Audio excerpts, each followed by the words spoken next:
Hello. Hi guys, welcome back. तो कैसे हो आप लोग? बढ़िया। फिर दे दिया पेपर आज? अच्छा। तो काफ़ियों का अच्छा भी होगा, काफ़ियों का नहीं भी हुआ होगा। अगर लेवल की बात करें तो एग्ज़ाम की मतलब इंटरमीडिएट सा लेवल था कि बहुत इजी भी नहीं बोल सकते, वो डिफ़िकल्ट भी नहीं बोल सकते। ठीक है, मतलब जो लेवल था वही मेंटेन करके रखा है। और हाँ, तो सब लोग वेट कर रहे होंगे आंसर्स का, सॉल्यूशन का, है ना? तो अपन लेकर आ गए हैं 30 से ज़्यादा क्वेश्चंस का सॉल्यूशन, एकदम बिंदास जल्दी जल्दी करेंगे। ठीक है। और डिस्क्रिप्शन में अपने ग्रुप का लिंक भी आपको मिल जाएगा। तो जो लोग यूजी पीजी एडमिशन्स के रिगार्डिंग, स्पेशली जैम अगर किसी का नहीं भी होता है, तो सी यू सी ई टी वगैरह का किसी को अपना बैच अगर ज्वाइन करना है तो उसका भी अपन वहाँ पे मतलब अपडेट मिलता रहता है एडमिशन्स के रिगार्डिंग। तो ग्रुप ज्वाइन कर लेना टेलीग्राम पर, और चैनल को सब्सक्राइब कर लेना। फिर चलो स्टार्ट करते हैं। ठीक है।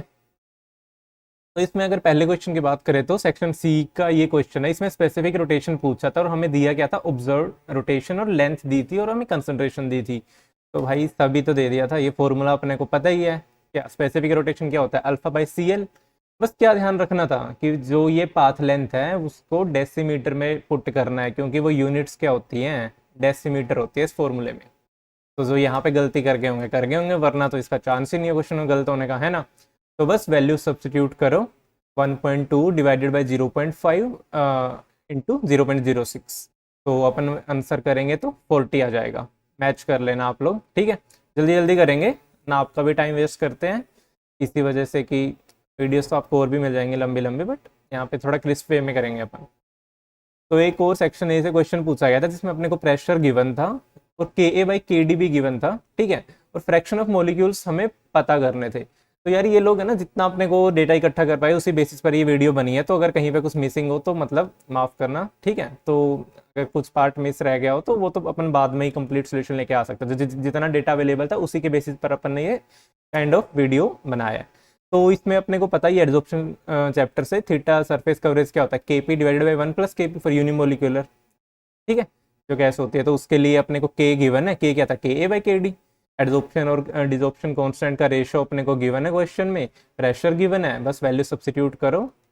क्या आ गया? 1 into 2 divided by 1 plus 1 into 2। क्या आंसर आ गया जी? 2 डिवाइडेड बाई 3 मतलब 0.67। इतना सही करना था, ये पूछा गया था। ठीक है। आगे चलते हैं। तो एक सेक्शन ए में पूछा गया था कि order of D orbitals in square planar complexes. अब हमें स्क्वायर प्लेनर कॉम्प्लेक्सेस का डायग्राम तो पता ही है ना, कि ये अपना ऑक्टाहेड्रल का था। फिर उसके बाद स्क्वायर प्लेनर में क्या होता है? जो एक्स मतलब जेड एक्सिस के लोंग ये लीगेंड होते हैं वो चले जाते हैं, है ना? बाकी एक्स वाई प्लेन में ही रहते हैं। तो यहाँ से अगर अपने लीगेंड चले गए तो जो जेड वाले ऑर्बिटल्स की एनर्जी कम हो जाती है, उसका रिपल्सन कम हो जाता है। तो ये डायग्राम अगर आप लोगों को पता था तो ऑर्डर तो आप लिख ही सकते हो। तो क्या ऑर्डर आ गया यहाँ से? D Y Z equal to D X Z, जिसकी एनर्जी सबसे लो है, उससे ज़्यादा किसकी है? डी जेड स्केयर की। उससे ज़्यादा डी एक्स वाई की है जी। उसके बाद D X square minus Y square की। ठीक है। ये क्वेश्चन कुछ इसी टाइप से पूछा गया होगा आप लोगों से। ओके जी, आगे चलते हैं। इसमें पूछा था कि in which of the given molecules bond order is equal to 1। ये भी अपन ने वीडियो पहले डाली हुई थी, सब ये चीज़ें डिस्कस करी थी उसमें। ठीक है, मतलब जो कंप्लीट रिवीजन वाली सीरीज थी आपको चैनल पे मिल जाएंगी। तो सब उसमें ये चीज़ें अपन ने मतलब पहले ही इवन मॉक टेस्ट में भी डाली गई थी। हमने एक मॉक टेस्ट भी रिलीज किया था, तो चैनल अपना ज्वाइन कर लेना अभी टेलीग्राम पे जाके। तो वहाँ पे भी अपन फ्री में जो भी कंटेंट वगैरह अवेलेबल कराते हैं। तो इसमें बताओ कि बॉन्ड ऑर्डर 1 किस किस में होगा? N2 का हमें पता क्या होता है, बॉन्ड ऑर्डर 3 देखना भी नहीं है। ठीक है। Ammo diagram. O2 2 minus. O2 का क्या होता है?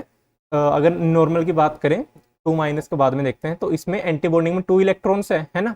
और 2 माइनस हो गया तो 2 एक्स्ट्रा इलेक्ट्रॉन आ गए पाई स्टार में।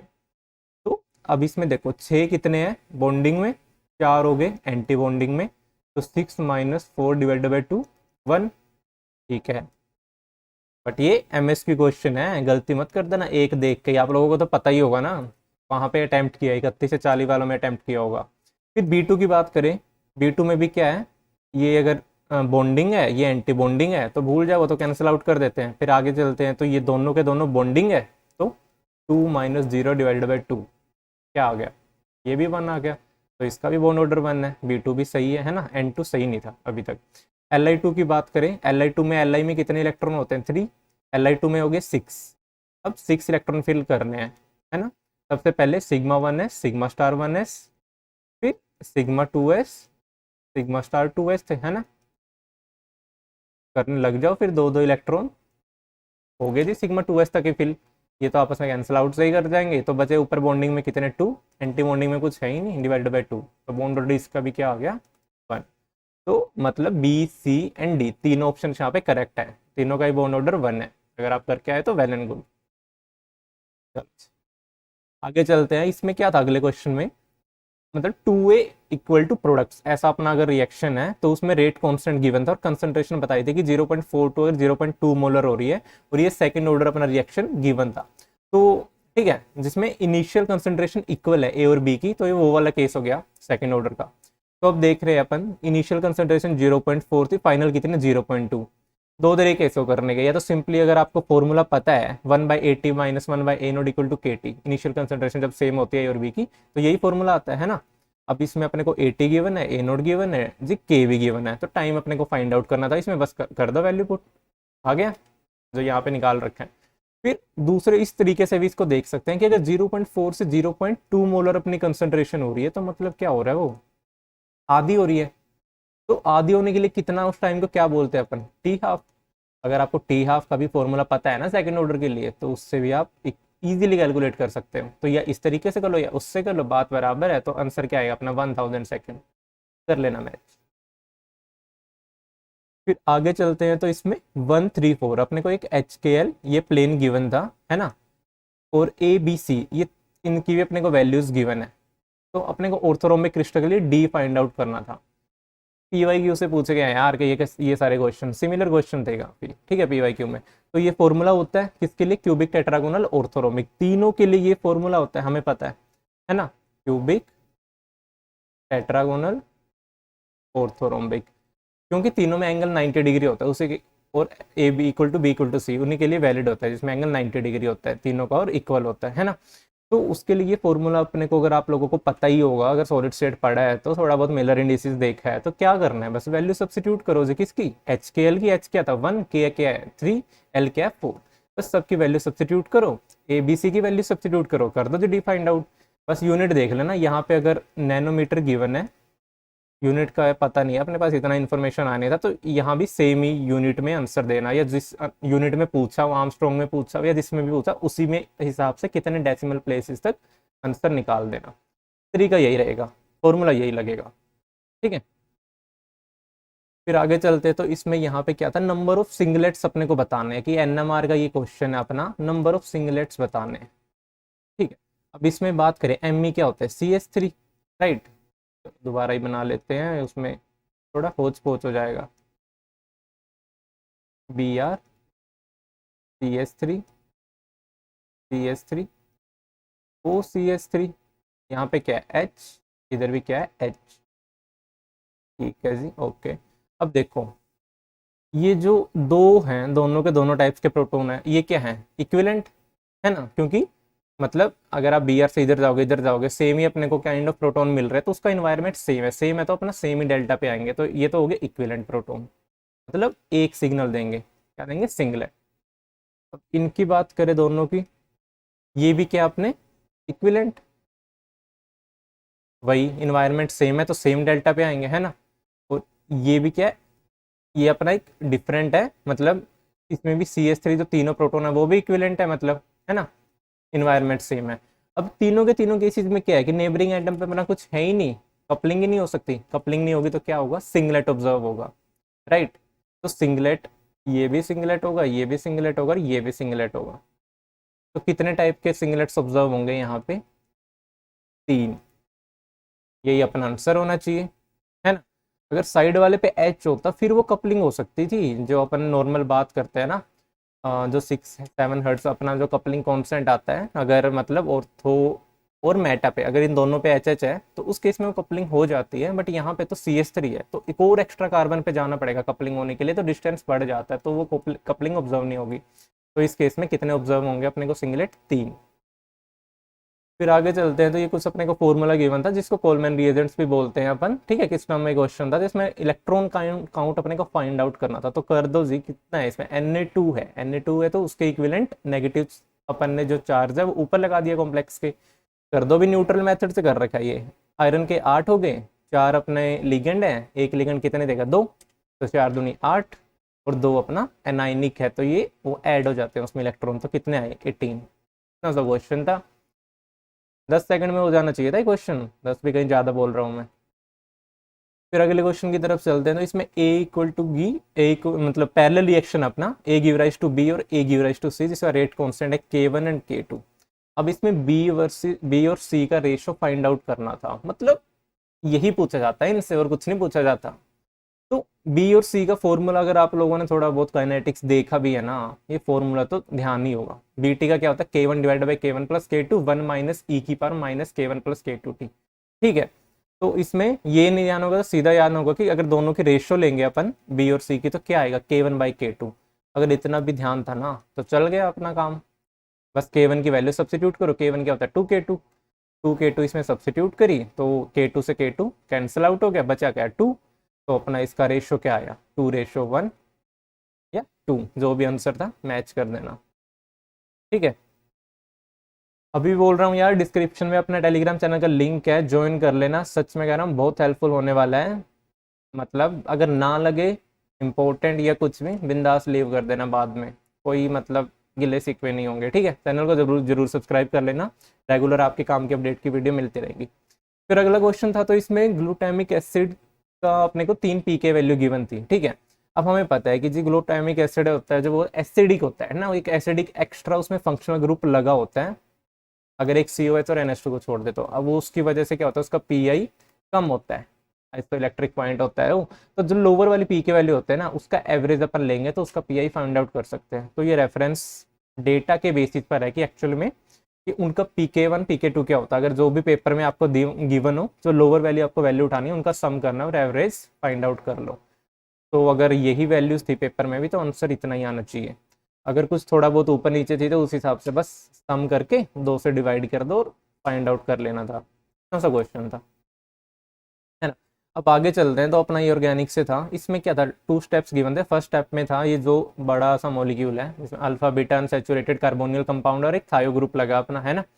तो उसमें क्या लगा है, पहले उन्होंने बेस डाला है ना, बल्कि बेस डाला टर्सरी ब्यूटोक्साइड। फिर अगले स्टेप में रेन निकल डाला था।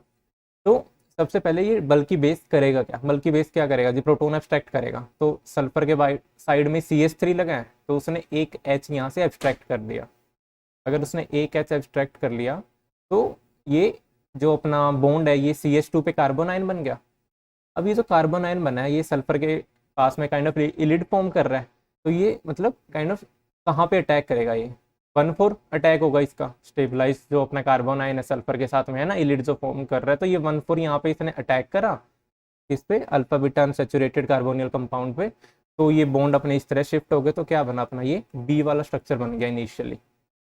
ठीक है, तो बी वाला स्ट्रक्चर बन गया, तो वापस से फिर बॉन्ड आएंगे ऑक्सीजन से इधर, और ये जो अपना बॉन्ड था इनोलेट वाला जो पाई बॉन्ड है, ये फिर इस CH2 पे अटैक करेगा और इसको C और S का बॉन्ड तोड़ देगा। तो ये कुछ इस टाइप से अपने का C वाला स्ट्रक्चर मिला। अब इसमें रेनी निकल डालेंगे तो सिंपली सल्फर वाले को रिड्यूस कर देगा, बचा क्या CH3। तो ये अपना आंसर आ जाएगा। अगर ये करके आए हो तो बढ़िया है। ठीक है, उसी हिसाब से स्टीरियो है, क्योंकि ये ग्रुप अपना पूरा का पूरा ऊपर ही रहा है ना, ऊपर से ही उसने अटैक किया, ऊपर से ही रहा है, तो दोनों के दोनों बॉन्ड जो साइक्लोप्रोपेन रिंग बनी है ऊपर ही रहेगी। फिर आगे चलते हैं, तो FeACAC3। अब इसमें मैग्नेटिक मूवमेंट आपको कैलकुलेट करनी थी। अगर इसमें आपको AC पे चार्ज पता है ना, और पता है कि भाई वीक फील्ड ही करना है, तो बस इतना सा क्वेश्चन था, ये हो गया है मतलब इतने से ही। अब AC -1 है, तो Fe क्या हुआ, ये +3। ओवरऑल तो न्यूट्रल ही होगा, -3 लिगेंड पे, तो मेटल पे +3, मेटल पे +3 है, तो कौन सा बनाए D6 4H2 था, 3 घटा दो कितना बचा D5 बच गया। वीक फील्ड है तो क्या होगा, हाई स्पिन होगा। अब हाई स्पिन है तो कुछ इस टाइप से अपना क्या होगा, डी ऑर्बिटल्स में अपने इलेक्ट्रॉन फील्ड, कितने अनपेड इलेक्ट्रॉन आ गए 5 अनपेड आ गए, तो कर दो फिर कैलकुलेट कितना आया मैग्नेटिक मूवमेंट स्पिन ओनली 5.92 के राउंड आएगा। अगर था आंसर में तो मैच कर दो, N80 था तो लिख दो, जो भी करना है फटाक से करना।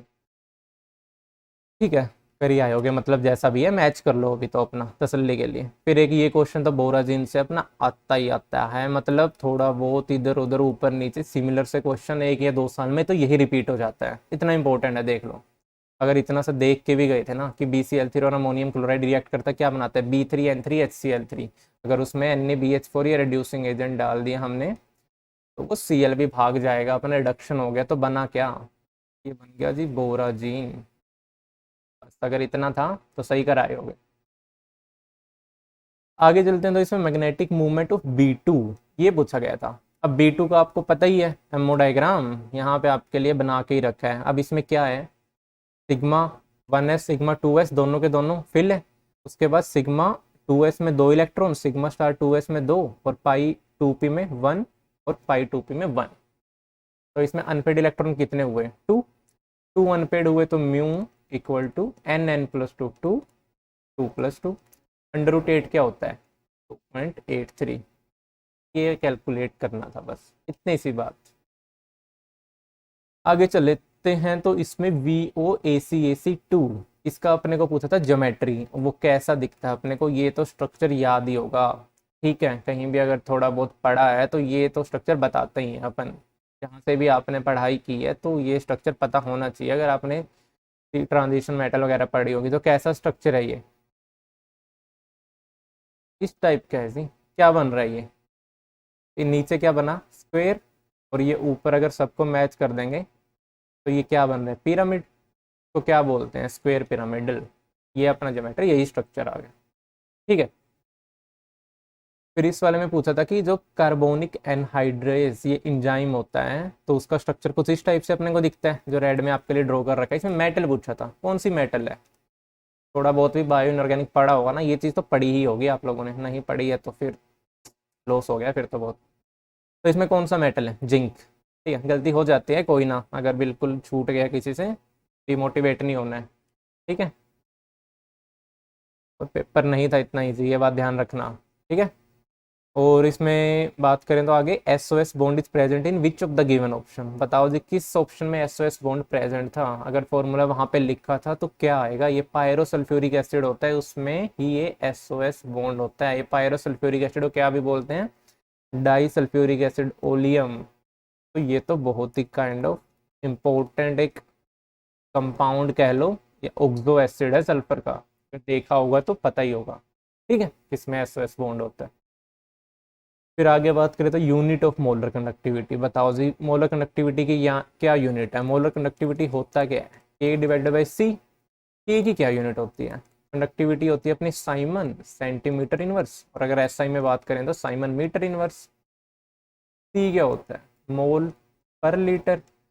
अगर इसको भी सेंटीमीटर क्यूब में लिखना है तो ये हो जाएगा मोल, मतलब हाँ पर सेंटीमीटर क्यूब ही लिखेंगे ना, ऊपर क्या आया आ गया, सॉरी सॉरी सॉरी, 1 लीटर में क्या होता है 10⁻³ मीटर क्यूब होता है। तो बस इसमें पुट करेंगे जब हम, तो mole into 1000 divided by metre cube ये आ जाता है।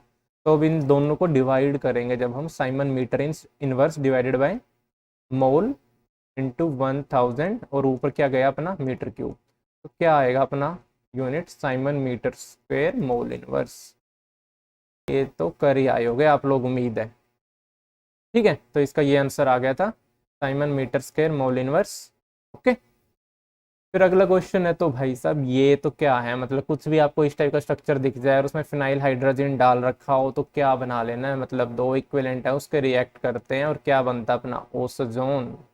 तो मतलब दो जगह पे अपना NH PH ये अपना ग्रुप लगा के आ जाना है बिंदास। ठीक है, फिर ये क्वेश्चन आया था तो उसका ऐसा ही आंसर आएगा। फिर आगे बात करें तो इसमें अपना ये दो जगह पे अपना क्या लगा है, अमीन ग्रुप लगा है, अगर उसमें Br2 डाल दें। अब हमें पता है Br2 डालते हैं अमीन में तो 2,4,6 ट्राई ब्रोमो टाइप का बनता है, बट यहाँ पे अमीन वैसे ही लगा इस जगह पे, सॉरी सॉरी सॉरी, यहाँ पे नाइट्रो है, नाइट्रो है, नाइट्रो है ना, क्योंकि यहाँ भी नाइट्रो है, वो तो एज इट इज रहेगा शुरू में। तो टू हमने ब्रोमीन डाला इसमें, तो 2,6 इस पोजीशन पे जाके अपना क्या होगा, इलेक्ट्रोफिलिक सब्स्टिट्यूशन होगा। इलेक्ट्रोफिलिक सब्स्टिट्यूशन है ना, NH2 है इलेक्ट्रॉन रिलीजिंग ग्रुप, जरूरत भी नहीं पड़ी अपने को कुछ, है ना, लुईस एसिड वगैरह की। उसके बाद हमने क्या डाल दिया इसमें, टिन HCl डाल दिया। टिन HCl क्या है, एक रिड्यूसिंग एजेंट है जो क्या करता है ना, जब हम भाग के नाइट्रो ग्रुप को अमीन में कर देते हैं जी रिड्यूस। बाकी चीज़ें क्या रही एज इट इज, बाकी तो क्या ही रिड्यूस करेंगे, कुछ है ही नहीं ना रिड्यूस होने में, है ना। तो उसके बाद NaNO2 है, Br वगैरह हो जाता है बट एल्काइल हैलाइड वगैरह में होता है, यहाँ पे तो उसकी टेंडेंसी बहुत ही कम। तो NaNO2 क्या होता है बेसिकली, हम कहाँ यूज़ करते हैं, डाइजोटाइजेशन के लिए। अगर एक्सेस में डाल दिया तो क्या करना है, दोनों के दोनों NH2 ग्रुप को इसने क्या कर दिया, N2 पॉजिटिव और Cl- इसमें चेंज कर दिया। तो अब इसमें डाल दो जी कॉपर ब्रोमाइड, इसने डाला हुआ है तो ये क्या बन गया, सेंड में रिएक्शन। डाइजोनियम सोल्ट में अगर कॉपर ब्रोमाइड डालते हैं सेंड में रिएक्शन बोलते हैं, बस क्या हो जाता है उसमें, सॉरी, तो उसमें बस Br ग्रुप अपना अटैच हो जाता है जहाँ पे भी डाइजोनियम सोल्ट वाली पोजीशन है। तो दो जगह पे Br और लग गया, तो ये कुछ इस टाइप से अपना फाइनल प्रोडक्ट दिखेगा, अगर ये पूछा गया था क्वेश्चन। ठीक है, फिर आगे चलते हैं। तो इसमें K3COF6 और दूसरा क्या है K3RHF6। इसमें कुछ कंपैरिजन वगैरह पूछा होगा आपसे CFSC का, और CFSC का नहीं तो अपने को कुछ ये पूछा होगा, स्पिन के बारे में पूछा होगा कि जी कैसा होता है, ये लो होता है कि हाई होता है। ओके, तो इसमें बात करें तो कोबाल्ट +3 ऑक्सीडेशन स्टेट है ना। कोबाल्ट +3 मतलब D6 सिस्टम। हमें पता है कोबाल्ट के दो ही कॉम्प्लेक्स हाई स्पिन होते हैं, एक तो यही जो दिख रहा है COF6 वाला, एक COH2O F3 वाला, है ना। तो यहाँ पे COF6 वाला तो हाई स्पिन होगा, हाई स्पिन होगा तो इस टाइप से दिखेगा अपने को का जो बैंड डायग्राम, मतलब कह लेंगे स्प्लिटिंग एनर्जी, जो डी ऑर्बिटल की स्प्लिटिंग है वो कुछ इस टाइप से दिखेगी ऑक्टाहेड्रल कॉम्प्लेक्स में, है ना, जिसमें 4 अपने अनपेड इलेक्ट्रॉन है, राइट। तो ये अपना कैसा है, एक हाई स्पिन कॉम्प्लेक्स है। और वहीं इसके बाद कर लें रोडियम वाले की, हमें पता है कि अगर 3D से 4D ऐसे 5D upon down the period जाते हैं, सॉरी डाउन द ग्रुप जाते हैं, तो अपना क्या CFS इंक्रीज करती है, पढ़ा ही होगा वहाँ पे, लिगेंड स्ट्रेंथ बढ़ाते हैं तब भी CFS इंक्रीज करते हैं, ऑक्सीडेशन स्टेट बढ़ती है तब भी CFS इंक्रीज करती है, वो सब चीज़ें ना, क्योंकि वो जो 3D ऑर्बिटल होता है वो डीपली बरीड होता है, तो लीगेंड उसको इतना अप्रोच नहीं कर पाते। लीगेंड में ही इंटर जो लीगेंड रिपल्शन होती है ना, एक लीगेंड दूसरे को रिपेल करता है, वो स्टार्ट हो जाती है वहाँ पे। अगर वो डीपली बरीड है तो उतना अप्रोच नहीं करेगा, उतना रिपेल नहीं करेगा, तो वो उतने स्प्लिट नहीं होंगे। उधर 5D के केसेस में क्या होता है, काफ़ी मतलब बाहर ही पड़ा है अपने ऑर्बिटल जो है, तो वहाँ पे तो लीगेंड बिंदास एकदम पास जाएगा 5D के, पास जाएगा तो क्या करेगा, ज़्यादा रिपेल करेगा, जो ज़्यादा स्प्लिट करेंगे ज़्यादा अपनी स्प्लिटिंग एनर्जी होगी इसमें। तो इस केस में इसलिए स्प्लिटिंग एनर्जी ज़्यादा हो जाती है पेयरिंग से, ठीक है, मतलब स्प्लिटिंग एनर्जी ज़्यादा हो जाती है तो वो पेयर करना प्रेफर करते हैं, ठीक है, क्योंकि पेयरिंग एनर्जी कम होती है यहाँ पे, तो जो प्रेफर होगा तो वही जाएगा सिस्टम। तो सिस्टम किस में जाएगा, यहाँ पे लो स्पिन में। तो ये कैसा बना, ये डायमैग्नेटिक, ये अपना पैरामैग्नेटिक है, इसमें लो CFSC है, तो इसमें हाई CFSC, ठीक है, हाई CFSC है क्योंकि 6 के 6 इलेक्ट्रॉन किस में है, T2Z में है, और T2Z स्टेबलाइज्ड ऑर्बिटल होता है जिसकी -0.4 डेल्टा नोड अपनी स्टेबलाइजेशन एनर्जी होती है, इसकी 0.6 डेल्टा नोड, ये तो पता ही होगा।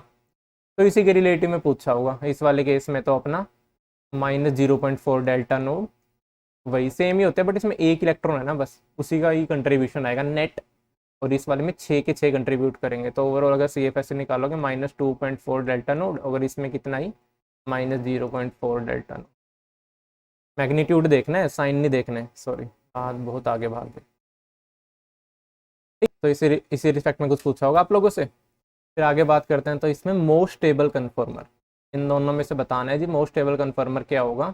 अब हमें पता है ये सिस टाइप का कॉम्प्लेक्स है, तो सिस वाला तो दोनों के दोनों कहाँ चले जाएंगे, इक्वेटोरियल में चले गए, है ना। तो ठीक है जी, कोई डाई एक्सियल इंटरेक्शन नहीं है, कुछ नहीं है, स्टेबल सिस्टम है एकदम, है ना। और अगर ट्रांस टाइप का सिस्टम है तो उस केस में क्या होगा, मान लो एक अपना चला गया इक्वेटोरियल पे, दूसरा एक्सियल पे जाना ही पड़ेगा, है ना, तभी तो ट्रांस हुआ। एक एक्सियल दूसरा इक्वेटोरियल, मतलब एक ऊपर एक नीचे, इस वाले में दोनों नीचे थे तो इसलिए सिस, वाले में एक ऊपर एक नीचे इसलिए ट्रांस। तो इसी में ही ना इसका एक और पॉसिबिलिटी है कि इस वाले में तो क्या होता है ना, 1,3 डाई एक्सियल इंटरेक्शन होती है, जिसकी वजह से अपना एक अनस्टेबल सिस्टम क्रिएट होता है ना, ये वाला ग्रुप इनसे अपना काफी मतलब रिपल्शन होता है, ठीक है। इस रिपल्शन की वजह से मतलब स्टेबल सिस्टम नहीं होता, और इसलिए ये एक दूसरी कन्फर्मेशन इसमें पॉसिबल होती है, जो क्या है, तो बोलते हैं अपन ट्विस्ट, ट्विस्ट बोट, है ना। बोट को बस ट्विस्ट कर दिया, उसके दो टांगे पकड़ के ना, एक को ऊपर कर दिया दूसरे वाले को नीचे कर दिया, तो इस वाले में अगर टर्शियरी ब्यूटाइल ग्रुप जाएंगे तो कुछ इस टाइप से दिखेंगे। तो अगर इनमें बात करेंगे तो ये वाला सिस्टम है ना, कुछ किस रिस्पेक्ट में आपसे पूछा होगा, स्टेबिलिटी पूछी होगी, तो ये वाला सबसे ज़्यादा होगा। अगर ये ट्विस्ट बोट है वो उससे कम होगा, और अगर उसका चेयर फॉर्म है ट्रांस वाले का, वो सबसे कम स्टेबल है। ट्रांस का चेयर, ये ट्रांस का ट्विस्ट बोट वाला, और ये सिस का सिंपली बोट वाला। कुछ इस टाइप से स्टेबिलिटी आ जाएगी कन्फर्मर्स की। ओके, आगे चलते हैं। तो ये कॉपर क्लोराइड की कुछ बोन हेबर साइकिल पूछी होगी आप लोगों से। कॉपर क्लोराइड NaCl क्या फ़र्क है? कुछ नहीं है, बस वैल्यूज़ में फ़र्क होगा जो वहाँ पे गिवन थी। तो ये रेफरेंस डेटा के बेसिस पे बेसिकली हमने सब्लिमेशन एनर्जी और आयनाइजेशन एनर्जी वैल्यू देखी है नेट से, तो उस हिसाब से ये कुछ इतनी आती है। अगर आप लोगों से इससे लेटिस एनर्जी पूछी थी तो सिंपली निकाल सकते हो, फॉर्मेशन एनर्जी भी वहाँ से नेट पे गिवन थी, बट आपको पेपर में क्या दी थी वो डेटा आप लोग मैच कर लेना। अगर इससे मैच हो रहा है तो फिर आंसर लेटिस एनर्जी अगर पूछा था तो यही आएगा, ठीक है। क्योंकि Cl2 की तो डिसोसिएशन एनर्जी है अपन लोगों को पता ही है, इलेक्ट्रॉन एफिनिटी भी पता ही है, और तो इतना कुछ अलग था ही नहीं इसमें, है ना। तो देखा, इजी है चीज़ें, जहाँ से पूछी जाती है उधर ही से पूछी गई। थोड़ा बहुत घुमाया था बट मतलब इतना तो एक्सपेक्टेड ही होता है IIT अगर पेपर बना रही है तो, है ना। ठीक है, किसी बच्चे के यार अगर कम भी बन रहे हैं नंबर तो डीमोटिवेट नहीं होना। मैं बोल रहा हूँ बहुत अपॉर्चुनिटीज आएंगी, सिर्फ ये कोई एक डेड एंड नहीं होता, ठीक है। तो अपना मतलब पॉजिटिव रहें, ठीक है। और भी आगे एग्जाम्स होंगे, उनका अच्छे से प्रिपरेशन करें। जहाँ से भी मास्टर्स आपकी हो रही है तो मतलब वहाँ पे अपना बेस्ट शॉट दें, ठीक है। क्योंकि आगे कोई इससे आपको जॉब वगैरह तो नहीं मिल रही है, एट इज़ मिल रही है, ऑल्दो उसका अपने अलग वैल्यू होते हैं जिसके लिए आप प्रिपेयर भी कर रहे थे, बट वो नॉलेज आपको हमेशा काम आएगी। तो ये मत सोचना कि मेरा टाइम वेस्ट हो गया, ये हो गया, ठीक है। उसमें में नेगेटिव फीलिंग नहीं लेनी है। ओके जी, आगे चलते हैं। इसमें आयरन +3 पॉजिटिव, तो इसका आपको ई नोड वैल्यू गिवन थी। यार कलर चेंज कर लेते हैं, सेम सेम सा हो रहा है ना, मज़ा नहीं आ रहा। तो ये आप लोगों के लिए ना स्पेशली आंसर प्रिपेयर किए हैं ताकि ज़्यादा टाइम ना लगे, वरना तो वीडियो में भी कर सकते थे, है ना।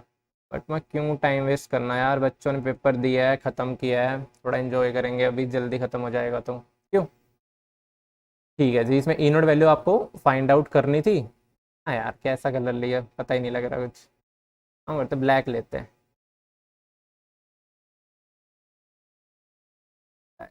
It's good. ठीक है, ई नोड इसकी कैलकुलेट करनी थी हमें। गिवन क्या थी, आयरन में एक इलेक्ट्रॉन अगर डालेंगे तो Fe2 पॉजिटिव बना है। इस वाली रिएक्शन की अपने को E1 नोड गिवन था। तो सिमिलरली Fe2 पॉजिटिव में एक दो इलेक्ट्रॉन डालेंगे तो ये अपने को मिलता है। इसका अपने को रिडक्शन पोटेंशियल गिवन था। तो हमें पता है कि अगर जहाँ पे नंबर ऑफ इलेक्ट्रॉन्स वेरी करते हैं, अगर उनसे कोई रिजल्टेंट अपन रिएक्शन बना रहे हैं, तो उस केस में ना सिंपली पोटेंशियल को ऐड नहीं कर सकते। अगर नंबर ऑफ इलेक्ट्रॉन इक्वल है तो ऐड कर सकते हैं, कोई दिक्कत नहीं है। जिंक से Zn2 बना, कॉपर 2 पॉजिटिव से कॉपर बना, तो वहाँ पे ऐड करो, कोई कुछ नहीं करे कहेगा तुम्हें। बट यहाँ पे नंबर ऑफ इलेक्ट्रॉन सेम नहीं है, तो यहाँ पे क्योंकि ये जो होता है ना रिडक्शन पोटेंशियल, ये अपना इंटेंसिव होती है। अगर पता है इंटेंसिव क्वांटिटीज को हम सिंपली ऐड ऑन नहीं कर सकते, तो उसके लिए क्या हमें किसकी हेल्प लेनी पड़ेगी, डेल्टा जी की। तो उसकी हेल्प से ही बेसिकली अपन क्या करेंगे, ये जो भी सारा कैलकुलेशन करेंगे कि पहले इंडिविजुअली उसकी डेल्टा जीवन क्या होगी, फिर अपन जो ऊपर वाली रिएक्शन जिसके लिए पूछा उसको जनरेट करेंगे इन दो इक्वेशन से, 1 और 2 वालों से, है ना। और ये 1 2 को अगर सिंपली ऐड कर देंगे तो उससे ये थर्ड वाली इक्वेशन बन जाएगी। और बन गई है थर्ड वाली तो सिंपली उनके कोरेस्पोंडिंग डेल्टा जी भी ऐड कर दो। अब वहाँ पे रिडक्शन पोटेंशियल पूछा था तो वापस से डेल्टा जी को NFE वाले में चेंज कर लो, क्योंकि डेल्टा जी क्या होता है, -NFE नोड, है ना, स्टैंडर्ड रिडक्शन पोटेंशियल। तो ये वैल्यू अपनी आ जाती है। तो इससे अगर आप आंसर कैलकुलेट करोगे तो -0.0366 कुछ इस टाइप से आपका आंसर आना चाहिए। कितने डेसिमल तक पूछा था वह बता रहे हैं कि उतना अगर आप लोगों को ध्यान तो वहाँ तक ही करके आना था। ओके, हाँ जी, आई थिंक ठीक ही है बाकी तो, राइट। फिर अगर अगले क्वेश्चन पे चलते हैं, C2H4 + H2 give rise to C2H6। अगर इसमें 90% यील्ड है अपनी, तो इसमें बेसिकली फाइंड आउट करना था कितना प्रोडक्ट बनेगा अपना। तो गिवन क्या है, 2 kg C2H4, 2 kg H2 given था। तो इनके कोरेस्पोंडिंग मोल फाइंड आउट कर लेंगे। वहां से अपने को पता लगा कि 71.43 मोल बन रहे हैं C2H4 के, इसके बने 1000 मोल। तो रिएक्शन अपना कौन लिमिट करेगा, किसके हिसाब से चलेगी रिएक्शन, कौन यहाँ पे अपना दादा है बेसिकली, C2H4। क्योंकि ये खत्म हो गया तो अकेला H2 क्या करेगा वहाँ पे, कुछ नहीं। C2H4 की जरूरत तो थी ना उसको रिडक्शन करके अपना जो भी इथेन बनने की। तो ये अपना लिमिटिंग रिएजेंट है, और जो लिमिटिंग रिएजेंट है वही डिसाइड करेगा प्रोडक्ट के कितने मोल बनेंगे, और साथ में यील्ड भी अपना डिसाइड करेगी। यील्ड कितनी है, 90% है। तो बस फिर अगर हमें अमाउंट वेट में निकालना है तो उसको मोलिकुलर वेट से अपने को मोल मल्टीप्लाई कर दिए, तो ये आ गया जी कुछ आंसर अपना। मैच कर लेना कितने डेसिमल तक था, ठीक है। फिर अगला क्वेश्चन चलते हैं। तो हमें पता है कि किसी वीक एसिड का जो डिग्री ऑफ डिसोसिएशन होता है वो क्या होता है, अल्फा अंडर रूट के ए बाई सी, है ना। के क्या है उसका एसिड डिसोसिएशन कॉन्स्टेंट, और सी क्या अपनी कंसंट्रेशन जो भी अपना वीक एसिड है। तो बताया गया कि बेसिकली कि जितना ये क्वेश्चन उतना क्लियर नहीं था, बट जितना भी मतलब उसका आया है रिस्पॉन्स उसी बेसिस पे ये थोड़ा प्रिपेयर हुआ है ना। क्योंकि अपने टेलीग्राम वाले चैनल पे भी बच्चे अपना बताते हैं, पूरे एक्टिव रहते हैं वहाँ पे भी जिन्होंने अपना बताया है, तो उस बेसिस पे अपन ने प्रिपेयर किए हैं काफ़ी, तो कई क्वेश्चन। तो इसमें बताया गया कि अल्फा 2 है ना वो 2 अल्फा 1 के इक्वल है। कि अपन ने क्या करा, उसको डिल्यूट कर दिया। हमें पता है कि जब वीक एसिड डिल्यूट करते हैं क्या होता है, उसका डिग्री ऑफ डिसोसिएशन बढ़ता है ना। वही तो ये बोल रहे हैं कि अल्फा 2 एक डाइल्यूट वाला केस है जिसमें हमने कुछ उसमें मिला दिया, पानी ऐड कर दिया, तो उसकी वजह से उसका डिग्री ऑफ डिसोसिएशन 2 अल्फा 1 हो गया। इनिशियली अल्फा 1 था, फिर 2 अल्फा 1 हो गया। तो कह रहा है कि अगर इनिशियली ना 100 ml उसमें अपना वाटर था, तो कितना ml उसको डालना पड़ेगा पानी, तो उसकी वजह से डिग्री ऑफ डिसोसिएशन 2 अल्फा 1 हो जाए, है ना। तो बेसिकली कंडीशन बना दी कि अल्फा 2 और अल्फा 1 की अगर रेशो लेंगे तो क्या है 2 अल्फा 1, पुट कर दे वैल्यू। वो किसके प्रोपोर्शनल है, इस फॉर्मूले से क्या है कि एसिड डिसोसिएशन कांस्टेंट, तो मतलब एसिड तो सेम ही है अपना, उसका एसिड डिसोसिएशन कांस्टेंट जो होता है वो तो वेरी नहीं करेगा डाइल्यूट होने से, है ना। कंसंट्रेशन चेंज कर रहे हैं अपन, तो कंसंट्रेशन का इफेक्ट अल्फा पे दिखेगा अपने को, है ना। तो वो क्या है इनवर्सली प्रोपोर्शनल है। कि अल्फा 2 था तो अंडर रूट में नीचे क्या आया C2, अल्फा 1 था ऊपर क्या चला गया C1। तो इसी से अपन ने क्या निकाल लिया, C1 और C2 की रेशियो निकाल ली, जो क्या है C2 कितना आया 1/4 ऑफ C1, कि मतलब कंसंट्रेशन हमने कितनी करनी पड़ेगी, हाफ 1/4 सॉरी। तो इनिशियली अगर 100 ml उसमें था वाटर, तो कंसंट्रेशन 1/4 कब होगी, जब उसको कितना डाइल्यूट मतलब कितनी वॉल्यूम कर दें अपन, 400 कर दें, तो उसके 1/4 हो जाएगी ना, है ना। इतना वॉल्यूम अपन ने तो कितना वॉल्यूम एक्स्ट्रा डाला है हमने डाइल्यूट करने के लिए उसको, 300। तो ये अपना आंसर आ जाएगा, ठीक है। फिर आगे चलते हैं। तो इसमें एक बार चेक कर लेते हैं, बस ये वीडियो रिकॉर्ड हो रही है ना अपनी, कहीं ऐसे ही करते रहें कि ऐसा होता है कई बार, पूरा सेशन रिकॉर्ड कर लेते हैं बाद में पता लगता है कि कुछ एरर आ गया। चलो नहीं, वीडियो तो रिकॉर्ड हो रही है अपने जैसे, बढ़िया, ठीक है। तो ये क्वेश्चन था अगला, इसमें अपने को क्या दिया था, मास गिवन थे कि दो गैसेज अपनी ए और बी, उनका अपना रेडियस गिवन था और मासेस गिवन थे। तो अपने को कोलिजन फ्रीक्वेंसी की रेशियो पूछी थी उनकी। हमें पता है कोलिजन फ्रीक्वेंसी किसके प्रोपोर्शनल होती है, जो अपना डायमीटर होता है उसके स्क्वायर के डायरेक्टली प्रोपोर्शनल होती है, और मास के इनवर्सली प्रोपोर्शनल होती है। ये मास वाली टर्म कहाँ से आती है, एवरेज वेलोसिटी से। कोलिजन फ्रीक्वेंसी में मतलब क्या होता है, वही नंबर ऑफ मॉलिक्यूल पर सेंटीमीटर क्यूब इनटू जो भी अपन पाई सिग्मा प्लस सिग्मा भी वहाँ से ही ना, सिग्मा वाली टर्म वहाँ से आ जाती है, ऊपर रहती है न्यूमरेटर में। फिर जो एवरेज वेलोसिटी वाली टर्म आती है तो वो क्या होती है √8 kBt divided by pi mu. Single एक गैस की अगर बात कर रहे हैं तो अपना पाई एम हो जाता है ये, तो पाई एम है तो मतलब इन्वर्सली प्रोपोर्शनल हो गया जेड किसके, मास के। तो ये चीज़ पता है। अब सिग्मा को क्या 2r लिख सकते हैं, 2 बेसिकली कॉन्स्टेंट है, उससे फर्क नहीं पड़ता, मतलब जेड अपना r के डायरेक्टली प्रोपोर्शनल है, आर स्क्वायर के सॉरी, और √m के इन्वर्सली प्रोपोर्शनल है जेड। इतनी सी चीज़ पता है तो बस ले लो रेशो। तो अपना r के डायरेक्टली प्रोपोर्शनल तो ऊपर r भी है, इन्वर्सली प्रोपोर्शनल था b के, तो नीचे मास है ना, मास के इन्वर्सली प्रोपोर्शनल था। तो ये सब करा, वैल्यू सब्सिट्यूट करो, आर बी एम बी जो भी वैल्यूज़ हैं, तो अपना क्या आंसर आ जाएगा 2/√2। मैच कर लेना अपना यही आंसर। आगे चलते हैं। तो एक क्वेश्चन आया होगा इस थर्मल प्रोसेस के लिए, इसमें V1 V2 गिवन था, ठीक है। पता लगा इसका एग्जैक्ट याद नहीं था वैल्यूज़ वगैरह तो, बट अगर ये पता आपको तो हमें पता डेल्टा जी क्या होती है आइसोथर्मल प्रोसेस के लिए, -2.303 nRT log V2/V1। V2 V1 पता है, टेम्परेचर पता है, तो सिंपली वैल्यू सब्सिट्यूट करो, आर क्या हो जाता है 8.314 जूल पर केल्विन मोल इनवर्स। ये सब वैल्यू सब्सिट्यूट करनी थी, एन गिवन था तो ठीक है, नहीं अपना 1 मान लेते, ठीक है। तो अब डेल्टा जी निकाल सकते थे इस। फिर आगे चलते हैं। तो एक कुछ इस टाइप से क्वेश्चन आपसे आया हुआ था कि जिंक ZnS है, उसका जिंक मतलब आपसे पोजीशंस वगैरह पूछी होगी कि Zn2 पॉजिटिव कहाँ लाई करता है। तो इसमें बेसिकली हमें पता है जिंक ब्लेंडेड स्ट्रक्चर में सल्फाइड 2 नेगेटिव होता है, FCC लैटिस फॉर्म करते हैं जो यहाँ पे मतलब कॉर्नर्स पे, फेस सेंटर पे, ये अपने कौन से वाले हो गए, S2 नेगेटिव। और जो बचे हुए फिर ये मान लो जो ब्लू वाले हैं, ये हाफ ऑफ जो टेट्राहेड्रल वॉइड ऑक्यूपाई होता है, ये होता है यहाँ पे Zn2 पॉजिटिव। कुछ इसी टाइप से पूछा होगा। अगर वुडजाइड स्ट्रक्चर है तो सेम अपन बात HCP में करते हैं कि HCP में S2 नेगेटिव वही SCP लैटिस फॉर्म करता है अपना, और Zn2 पॉजिटिव क्या करता है, वही half of tetrahedral void occupy करता है। ठीक है, लैटिस का फर्क है, उसका मतलब जिंक ब्लेंडे की वुडजाइड स्ट्रक्चर है। तो जिंक ब्लेंडे की बात हुई होगी आई गेस, तो उस हिसाब से आप मैच कर लेते क्या पूछा गया है। फिर आगे चलते हैं तो कुछ इस टाइप की आपको रिएक्शन देखने को मिलेगी पेपर में, जिसमें इथेनॉल प्लस 2H2SO4, ये एक्स और वाई आपको फाइंड आउट करना था इसमें। अब हमें सेकंड वाली रिएक्शन कहाँ पे देखने को मिलती है, इलेक्ट्रोफिलिक सब्स्टिट्यूशन रिएक्शन में। अगर आपको पता है वहाँ पे कि वो इलेक्ट्रोफाइल NO2 पॉजिटिव कैसे जनरेट होता है, तो वाई तो आप ऐसे आंख बंद करके बता सकते हो कि भाई NO2 पॉजिटिव है ना। तो इलेक्ट्रोफाइल वहीं से जनरेट होता है, H2SO4 स्ट्रॉन्ग एसिड होता है, HNO3 पे जाते हैं, वाटर निकल जाता है, NO2 पॉजिटिव बच जाता है ना। ठीक है, प्रॉपर एरो वगैरह कर करके आपको पता ही होगा। तो उसके बाद बट ऊपर वाले केस में एक्स वाले में, अब इसके लिए क्या है, आधा तो हमें पता है कि H2SO4 है, यहाँ पे 2 है ना सल्फर वाले, यहाँ पे प्रोडक्ट में एक ही मिला। अगर बैलेंसिंग पता है तो भी आप इजीली कर सकते हो इसको, क्योंकि A B और C में तीनों में सल्फर एक में ही है, तो इस हिसाब से A होना चाहिए। अगर वैसे नहीं ध्यान आया, थोड़ा बहुत आपको वैसे भी आइडिया है सल्फ्यूरिक एसिड क्या होता है, बेसिकली डिहाइड्रेटिंग एजेंट भी होता है। इथेनॉल है, इथेनॉल पे पहले डीप्रोटोनेशन हुई, फिर वहाँ से अगर मान लो वाटर चला भी गया तो एक इथाइल पॉजिटिव एक अपना कुछ कार्बोकेटाइन टाइप जनरेट हुआ होगा, तो वही इथाइल ये पॉजिटिव और यहाँ पे SO3-H, तो उसका अपने को मतलब दोनों की कॉम्बिनेशन दिख रही है। तो अगर बैलेंस कर सकते हो तो बढ़िया, वरना कुछ इस डायरेक्शन में भी आप सोच सकते थे कि वाटर निकला फिर उसने एक और H पॉजिटिव दिया तो वो H3O पॉजिटिव बना होगा, है ना। तो कुछ उस डायरेक्शन में आपको सोचा जा सकता था, तो मतलब मेन आंसर यही आना चाहिए अपना।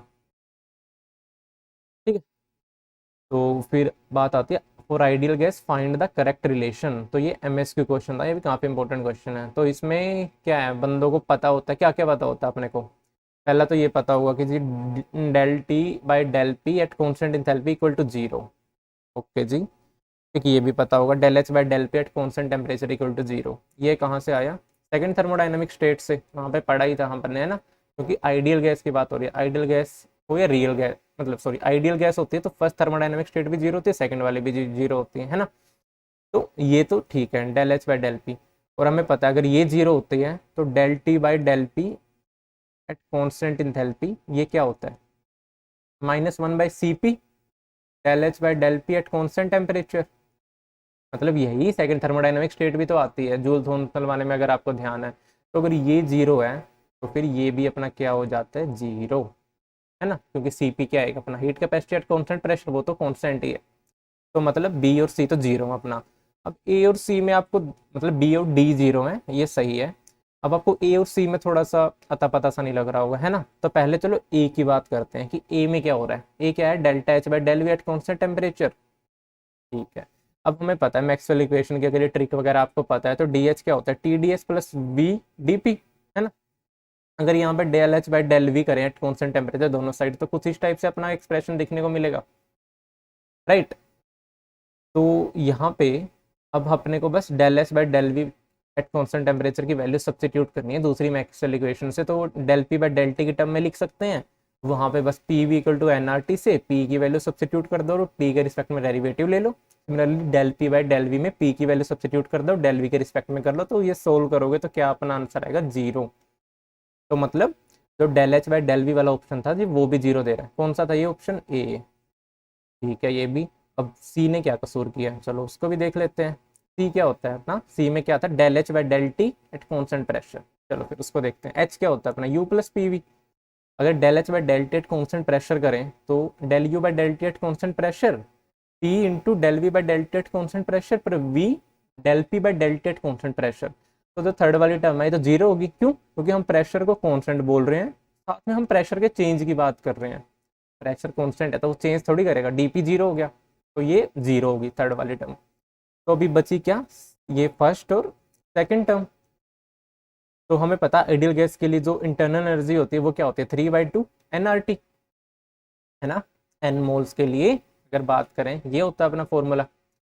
तो P V equal to NRT ये भी हमें पता है, तो सिंपली वैल्यू सब्सिट्यूट कर दो। जो ये वन वाली इक्वेशन थी यू की और किसकी, वी की, वी वाला एक्सप्रेशन है ना इसमें, तो इसकी वैल्यू सब्सिट्यूट करी तो यहाँ से 3/2 NR आ गया, और इसमें जब हमें d/dt करा किसका, nRT/p का, तो ये आ गया NR/p, p से p कैंसिल आउट हो गया तो NR बचा यहाँ पे 3/2 NR प्लस NR कितना हुआ 5/2 NR।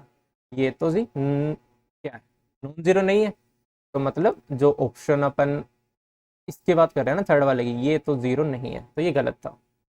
ठीक है, तो राइट ऑप्शन कौन से, ए बी एंड डी। ठीक है, तो आई होप ये वीडियो आपके लिए हेल्पफुल रहा होगा। अगर हाँ तो अपना चैनल को सब्सक्राइब कर दो, वीडियोस आपके लिए और भी आगे हेल्पफुल आते रहेंगी, जो कम टाइम में ज़्यादा आपको बेसिकली नॉलेज देके जाएगी। ठीक है, और कुछ भी चैनल के रिगार्डिंग आपको एक कोई सोल्यूशन इसका डाउनलोड करना तो वो टैब की टैब पर भी अपना अपलोड कर देते हैं, पर टेलीग्राम चैनल ज्वाइन कर लेना, डिस्क्रिप्शन में लिंक दे देंगे, वहाँ पे ही सारी अपडेट आती है अपनी, जो भी आगे अपना कुछ पैच लॉन्च करेंगे, कुछ भी होगा, मतलब अपना एडमिशन्स के रिगार्डिंग अगर कुछ होगा या कुछ अगर आपको इंपॉर्टेंट वहाँ पे काइंड ऑफ अपन पोल वगैरह भी लेते हैं, क्वेश्चंस वगैरह कुछ इंपॉर्टेंट होता है वो भी भेजते हैं। ठीक है, तो प्रॉपर एक अपन कम्युनिटी बनाएंगे। ठीक है, तो ओके देन, तो बाय बाय, टेक केयर।